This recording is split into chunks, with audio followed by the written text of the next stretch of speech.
इतना करीब से, इतना नजदीक से तो सूर्य को कभी देखे नहीं होंगे आप लोग। ये देखे आप लोग कहीं सपना में जरूर देखे होंगे सर, रियलिटी में तो नहीं देखे होंगे, है ना। सूर्य के आंतरिक भाग है, केंद्र का भाग है, ये पूरा का पूरा सूर्य है। अब देखिए सूर्य कई लेयरों से बना हुआ है, 1 2 3 4 5 6 लेयर, 6 लेयर से जाकर सूर्य बना है। सबसे केंद्र वाले भाग को क्या कहते हैं? क्रोड कहते हैं। क्या कहते हैं? ऐसे अगर देखा जाए तो इसको संरचना में 6 भाग हैं, लेकिन इसके 2 स्वरूप बनाए गए, एक आंतरिक और एक बाह्य। आंतरिक स्तर में 3 भागों को रखा गया और बाह्य स्तर में 3 भागों को रखा गया है।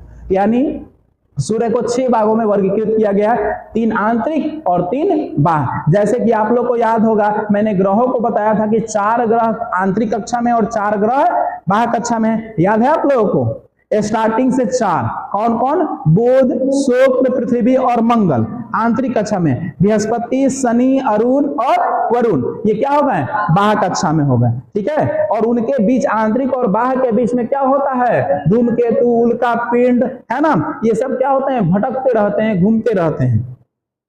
अब आते हैं हम लोग सूर्य पर। तो सूर्य के पहले हम लोग आंतरिक भाग से लेकर चल रहे हैं। केंद्र का भाग जो ये है, ये कहलाता है क्रोड।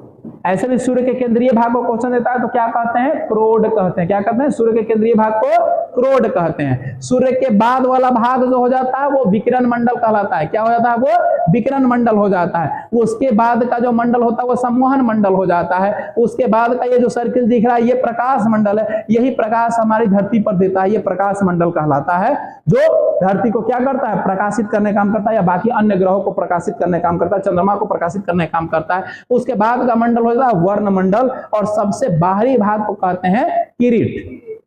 इसमें 3 महत्वपूर्ण चीजों को याद रखना है। एक आंतरिक भाग को क्या कहते हैं?